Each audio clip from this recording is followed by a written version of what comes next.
When I was given the part of Baldrick, I thought, oh, this is amazing. Here am I, an unknown, and at last somebody has recognised my great comic genius. In fact, it wasn't that at all. Loads of people had turned the part down, and with 3 or 4 days to go, in desperation, they turned to me. Because in the pilot, there was no comedy in it at all. There were only about 8 lines, and they were all, yes sir, no sir, 3 bags full, sir. And even in the first episode, I'd got 1 or 2 comic lines, but that was just about it. He was just the servant, the kind of everyman servant. And it was only as the episodes went on, and I was, after all, surrounded by the greatest comic writers of their generation, that gradually his character matured and developed. And then that whole character was thrown completely out of the window, and we started again with a different character for series 2. So for me as an actor, it was great fun and interesting and challenging.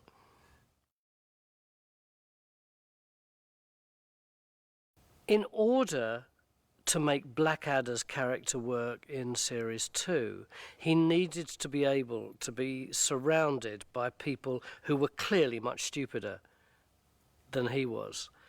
And the problem with having a Baldrick who was brighter than he was, as was the case in Blackadder 1, was like everyone was brighter than him, so where's the comedy? There was no subtlety about it, no duality about it.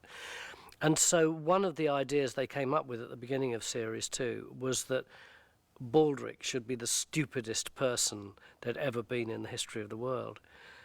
And it took me a long time to get him as stupid as was required. He was still fairly bright in series 2. He was quite chipper in many ways.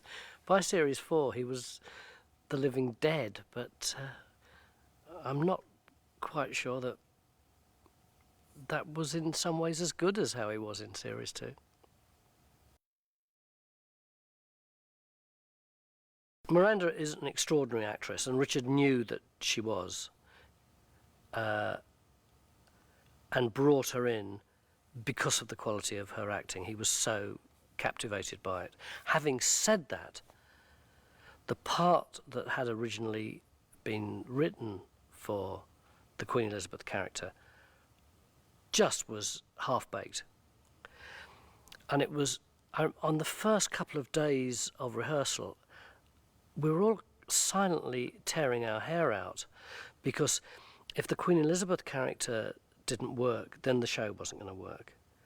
And then midway through that first week, suddenly Miranda discovered this young woman who's on the cusp of ponies and sex, as it were, and is in some ways incredibly sophisticated, and is also the most powerful woman in the world, and in other ways is just a spoilt little girl.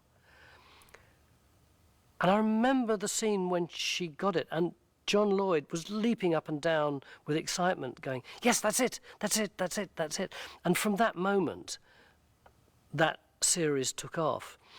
And Miranda has this ability to make what she does look entirely spontaneous, but it's virtually always really, really thought through. And it's as though by thinking it through, she can then allow herself internally to have a kind of whole 5th of November firework display going on inside her head, because she's confident of the structure that she's already created.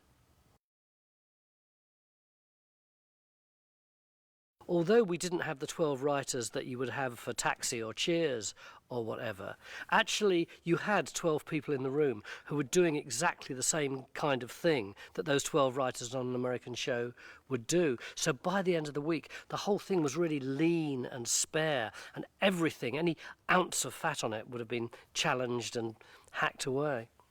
Virtually all of us who were involved in the performance were writers, and outrageously, we decided that we knew just as well, if not better, than Richard and Ben, what the words ought to be. So we were constantly challenging every single gag, the structure of every scene.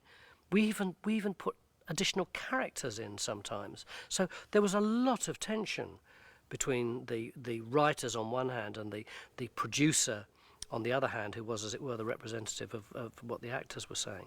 And it was very healthy and very good, but it could be quite upsetting sometimes. I actually learnt to write through being involved with the people in Blackadder. Not that I learnt the answers to writing, but I learned the questions to ask, and that was what the environment was like in rehearsals. It wasn't much to do with acting. Often we didn't know what the moves were going to be or anything like that until it was hastily decided about 36 hours before we recorded the thing. All we talked about was the text. And it's not surprising, because virtually everybody in it, apart from myself, had got degrees in English and classics and that sort of thing from Oxford and Cambridge. It was what they were trained in doing. It was where they felt safe and at home.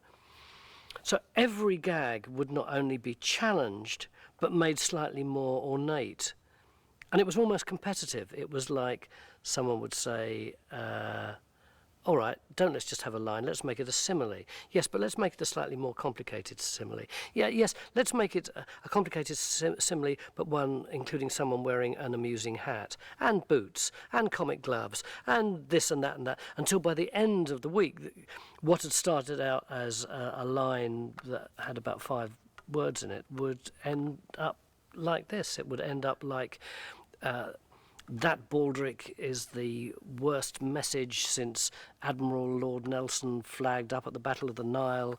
Lady Hamilton's a virgin, cut my arm off and poke my eye out if I'm wrong. None of that was there in the original script. It was just all of us being more and more competitive and adding more to the line as the week's rehearsal went on.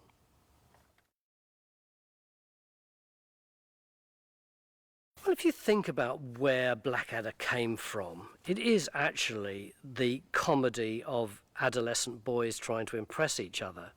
And given that it was adolescent boys, most of whom I would have thought weren't great on the games field, it was going to come through their banter and their competitive use of words. So I don't think it's a surprise that that use of language should have been so strong in Blackadder.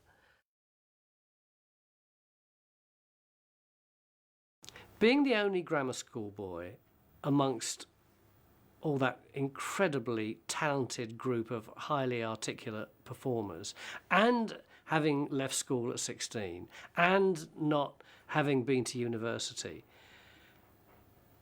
there was a sense in which they always felt very different from me, really rather exotic, and yet in a way not really kind of tuned in to the real world, because they all talked so elaborately. And I think that probably helped me with Baldrick. In a way, it doesn't matter to Baldrick whether or not a hierarchy exists, because they're all up above him, dancing around in some way or another. And I suspect there's a bit of me that felt like that myself.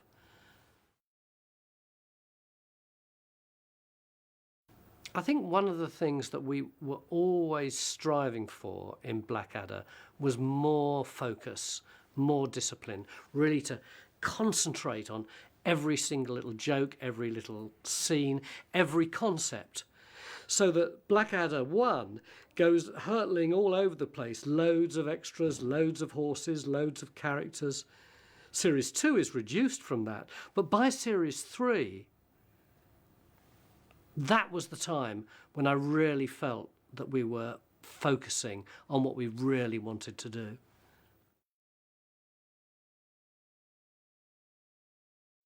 Right from the very beginning, I felt that as performers, Rowan and I just got each other. We just knew what each other was doing. We just knew what the right timing should be. We just knew how to tee things up for each other. And I don't think we ever spoke about that, or if we did, it was only very lightly. But I know it's there. And I know that just on the few occasions that I've performed with Rowan ever since, in comic relief, things like that, immediately that spark has come up and lifted both of our performances. I think my favourite series is Blackadder the Third. partly because of Hugh's performance, but also because I think it's so audacious to create a 6-part comedy series about a period of history where virtually none of the viewers can remember anything about the history of that period.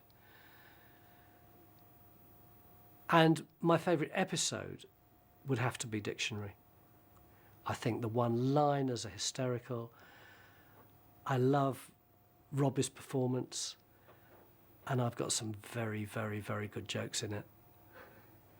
The favourite line I had to say in the whole of all the episodes of Blackadder was when Rowan said to me, "Baldrick, do you know what irony is?"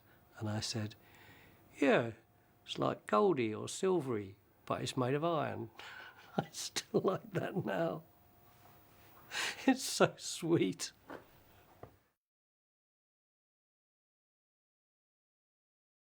I'm not sure how conscious we were at the time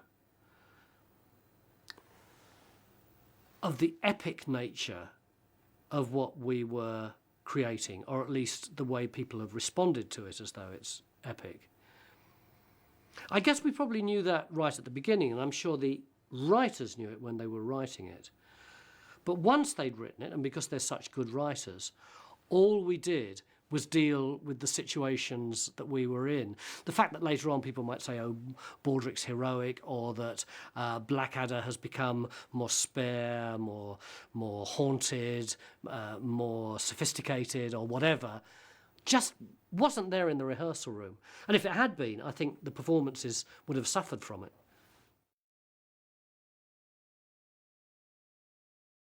I think one of the useful things about Baldrick in that series is that he provides a breathing space. Everyone else is talking at 900 miles an hour in the most dazzling vocabulary, using words that often most of us don't understand or think we may understand but aren't quite sure we know what they mean. And then in comes Baldrick, a much slower tempo, much less to say. Whatever he says, you're going to get it. And I think that helps you to feel comfortable about the series. Certainly that was how I felt, being in amongst all those dazzling minds in the middle of rehearsals.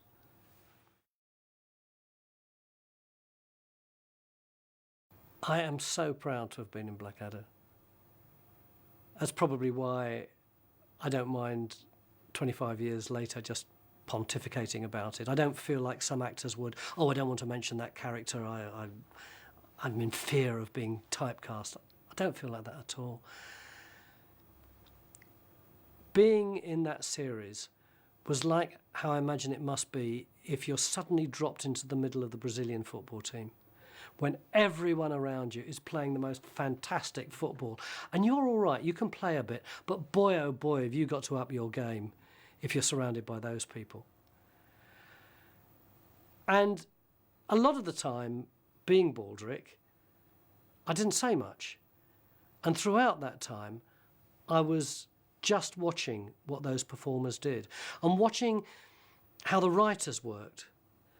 And in fact, it was only after Blackadder that I started writing, and I've now written, 16 kids' books, 4 books for adults. And I just learned about writing through listening to what all those people, particularly Richard Curtis, were doing, how they addressed the problems of creating comedy. There are lots of other shows that I've done that have taken much more time to do, lots of other shows that have taken more toll on me, lots of other shows where I've actually made more money. But the fact that I'll go to my grave as Baldrick isn't something that I shy away from. I just feel, really proud of that, really proud.